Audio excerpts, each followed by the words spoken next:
Hello mga ka-idol, dito naman tayo mga ka-idol. Maglalaban naman tayo mga ka-idol. Mga ka-idol, dami ko ng mga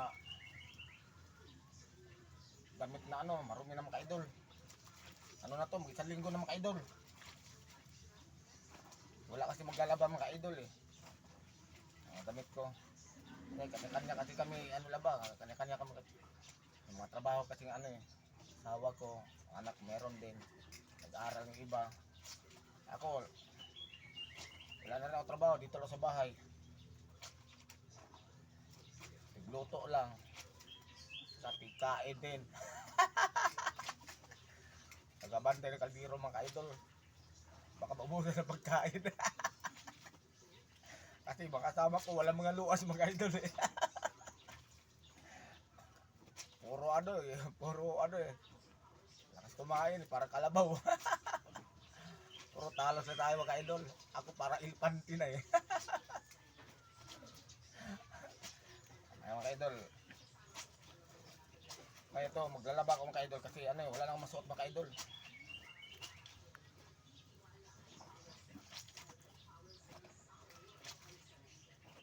Alam mo ka-idol, mabuhay natin, maglaba talaga tayo. Para may pagsuot at damit.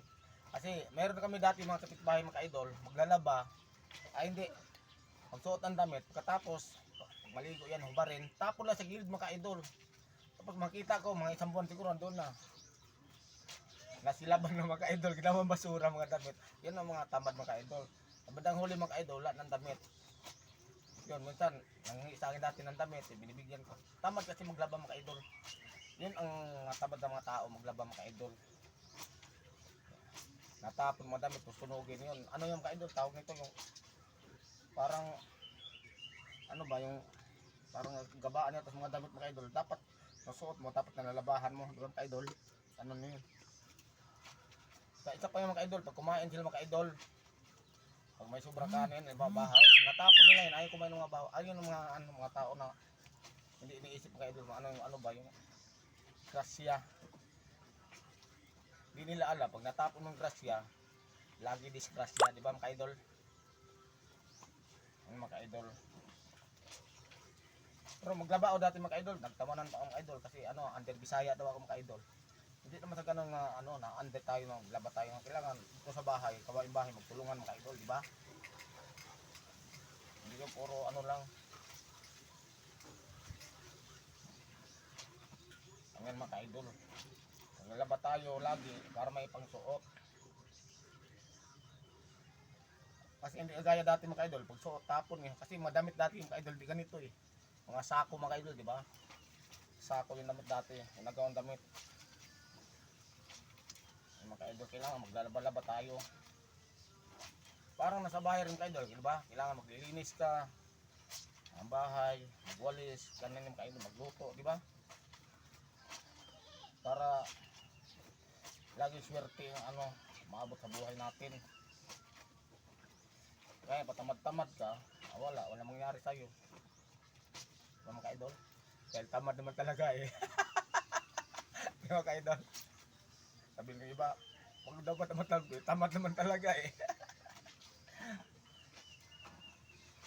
Ay mga ka-idol, maglalaba tayo mga ka-idol para may pangsuot. Mga ka-idol yung mga damit ko mga ka-idol, pagsuot ko sa mga vlog ko mga ka-idol, wala maglalaba eh. Meron maglalaba mga ka-idol, pero ayaw ko ng laban nila eh. Hindi nakatanggal ng nakatanggal ng dumi. Mabutas na lang yung damit, kabuhos sa sundros, pero yung damit ganun pa rin, hindi natanggal yung dumi. Mga ka-idol, iba talaga mga ka-idol pag mga ka-idol may pamilya ka na. Ganito mangyayari mga ka-idol pag may pamilya ka na, walang mangyayari sa mga gamit mo nabubutas.